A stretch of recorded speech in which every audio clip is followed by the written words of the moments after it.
अस्सलाम वालेकुम everyone, this Mohammad अवेस। आज हम अकाउंटिंग का एक बहुत ही इम्पोर्टेंट टॉपिक पढ़ने जा रहे हैं जिसका नाम है एडजस्टमेंट, यानी कि एडजस्टिंग एंट्रीज जिसमें हम बनाते हैं। ये बहुत ही एक इजी टॉपिक है अगर आप इससे का कॉन्सेप्ट समझ लें। नहीं तो बहुत से लोग इस टॉपिक में बहुत से ज़्यादा कंफ्यूज हो जाते हैं, जबकि ये बिल्कुल कंफ्यूजिंग नहीं है। जस्ट आपको कॉन्सेप्ट्स अपने क्लियर करने हैं, क्योंकि हर चीज़ होती है कॉन्सेप्ट बेस्ड।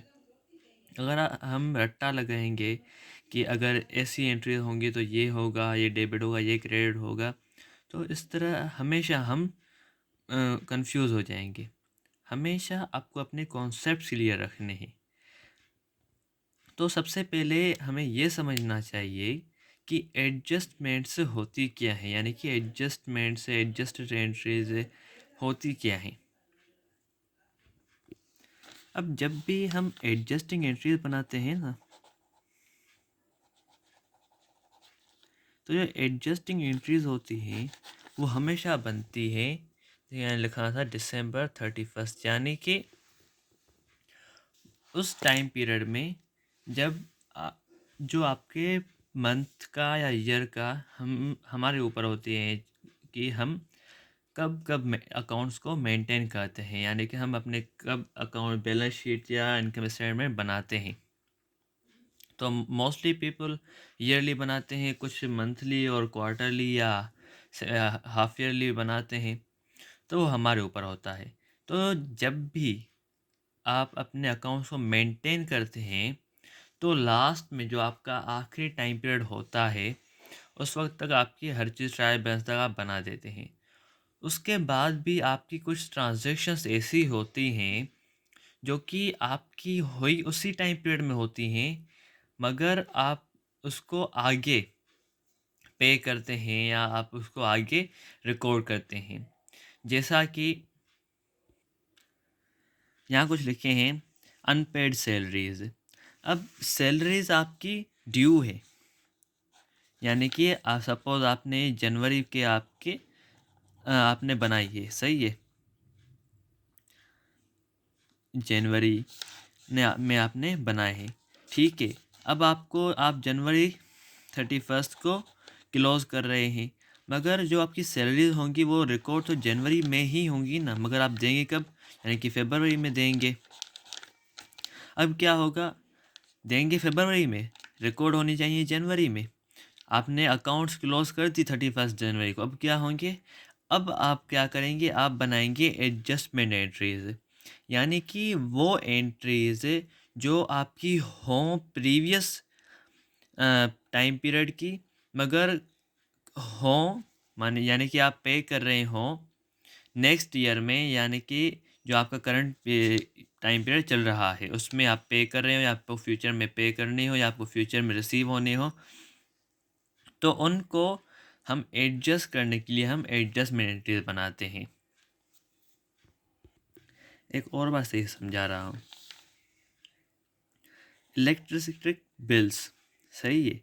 अब इलेक्ट्रिक बिल्स आपके जनवरी में ड्यू है, यानी कि आपने जो इलेक्ट्रिसिटी जो कंज्यूम की है वो कब की है, आपने जनवरी में कम कंज्यूम की है।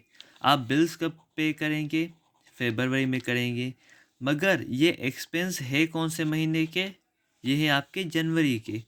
अब हम हर मंथ या हर क्वार्टरली या ईयरली में अपने अकाउंट्स क्लोज करते जा रहे हैं।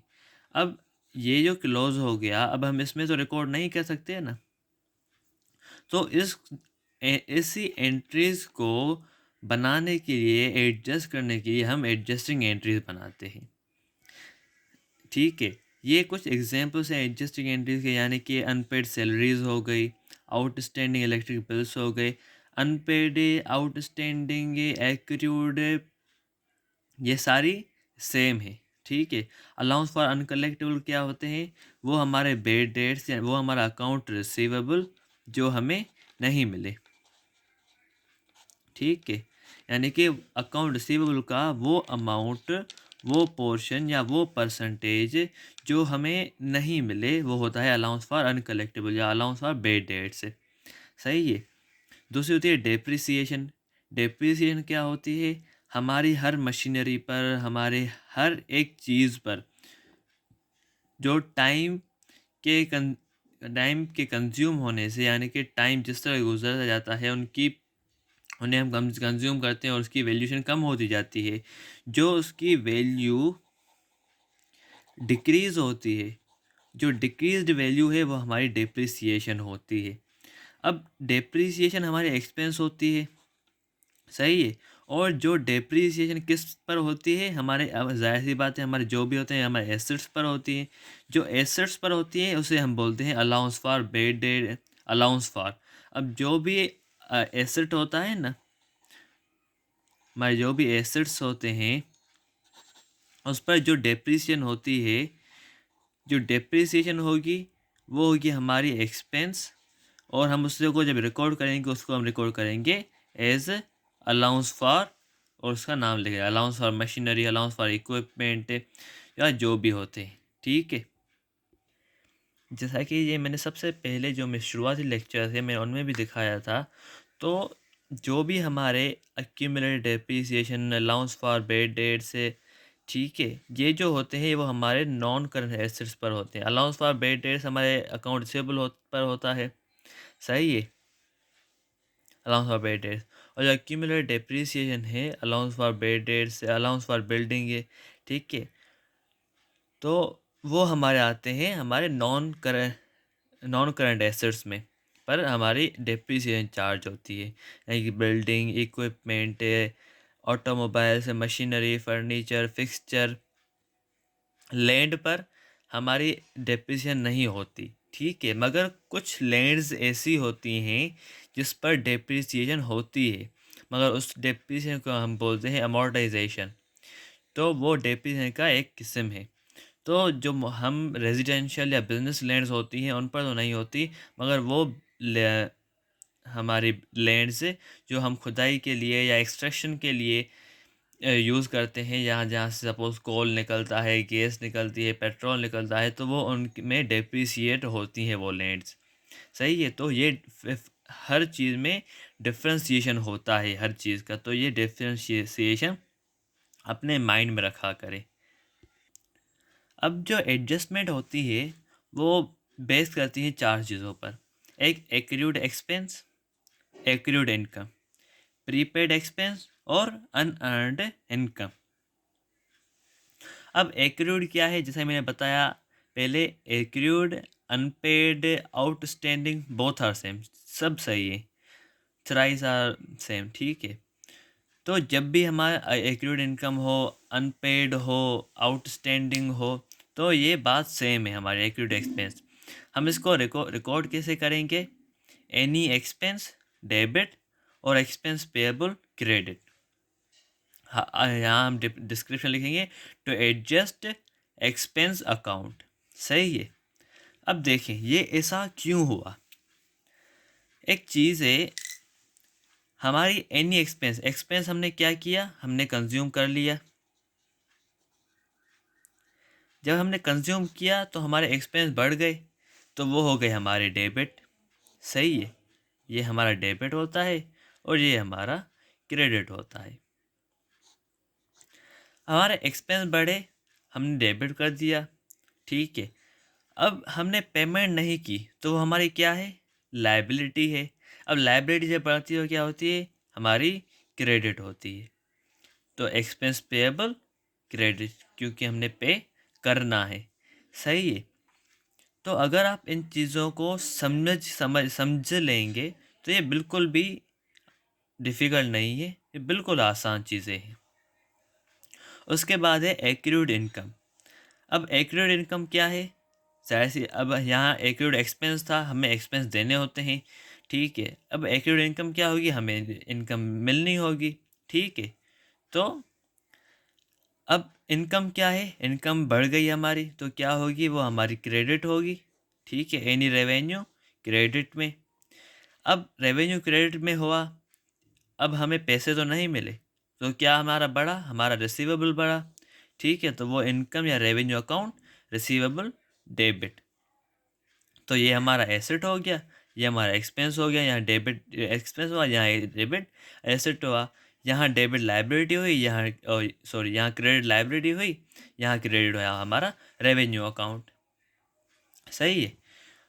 तीसरा होता है प्रीपेड एक्सपेंस। अब प्रीपेड एक्सपेंस क्या होता है, जब भी हम बिजनेस सपोज बिजनेस ही स्टार्ट कर रहे हैं तो हमने बोला कि हम आपको रेंट एडवांस में दे देते हैं 12 महीनों की। ठीक है, अब 12 मंथ्स की हमने रेंट दे दी, सपोज $12,000 हमने दे दी। सही है। अब हमारा अकाउंट क्लोज हो रहा है 5 महीनों के बाद। ठीक है, आफ्टर 5 मंथ्स, 5 महीने के बाद हमारा अकाउंट क्लोज हो गया। अब 5 महीनों के बाद हमारी प्रीपेड की अमाउंट 12,000 तो नहीं हुई ना, कितनी हुई, 5,000 कम हो गई। ठीक है, तो क्या हुई, हमारी 7,000 बच गई। ठीक है, तो ये हमारा करंट प्रीपेड है, ये हमारा प्रीवियस प्रीपेड था। सही है। तो हम क्या बोलेंगे, हमारी रेंट एक्सपेंस जो होगी वो हमारी डेबिट हो, हमारे रेंट दे दी तो 5,000 हमारी डेबिट हो जाएगी, और प्रीपेड जो हमारी रेंट होगी वो क्रेडिट हो जाएगी हमारी 5,000 से। ठीक है, प्रीपेड हमारी 5,000 से क्रेडिट हो गई, यानी कि any expense debit, prepaid expense credit. सही है, यानी कि हमारा एक्सपेंस बढ़ गया और हमारा एसेट कम हो गया। प्रीपेड जो भी प्रीपेड हम होते हैं वह हमारे एसेट होते हैं, क्योंकि हम कभी भी उन्हें वापस रिक्लेम भी कर सकते हैं। ठीक है, तो हमारी प्रीपेड एक्सपेंस नहीं है, प्रीपेड एक्सपेंस हमारा अकाउंट है, मगर जो अमाउंट होता है वो हमारा एसेट होता है। ठीक है, उसके बाद है अनअर्नड इनकम। अब अनअर्नड क्या है, अनअर्नड यानी कि हमने नहीं कमाया, यानी क्या हुआ, हमने हमारे ऊपर क्या हुई, लायबिलिटी हुई, अनअर्नड। ठीक है, अब अनअर्नड का मतलब क्या है, यानी कि आपने पेमेंट ले ली है, पेमेंट आपने रिसीव कर ली। ठीक है, आपने रिसीव्ड कर ली आपने पेमेंट, मगर आपने अपनी सर्विसेज नहीं दी, सर्विसेज या आपने जो गुड्स हैं वो आपने नहीं दी। जो मोस्टली हमारे, सपोज हम इसी की मिसाल लेते हैं। ठीक है, अब आपने रेंट दे दी 12,000, आपके लिए तो ये प्रीपेड हुआ, मगर जो मालिक मकान होगा वो उसे क्या लेगा, वो लिखेगा अनअर्न्ड इनकम, क्योंकि उसके ऊपर वो लाइबिलिटी है। अगर सेम गोज़ फॉर यू, कि जब भी आप किसी चीज़ की पेमेंट एडवांस में लेते हैं तो आपके लिए वो हो जाएगी अनअर्न्ड, क्योंकि आपने अर्न नहीं की, यानी कि आपने ना आपकी इनकम बढ़ी है, ठीक है, ना आपका रेवेन्यू बढ़ा है। क्या बढ़ा आपका, आपकी लाइबिलिटी बढ़ी।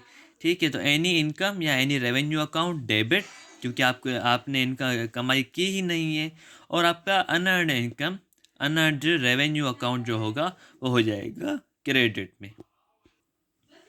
ठीक है, यानी कि क्या होगा, अनअर्नड, यानी कि आपने इनकम अर्न नहीं की तो any income, any revenue account debit, और अनअर्नड इनकम क्रेडिट। तो ये थी एडजस्टिंग एंट्रीज।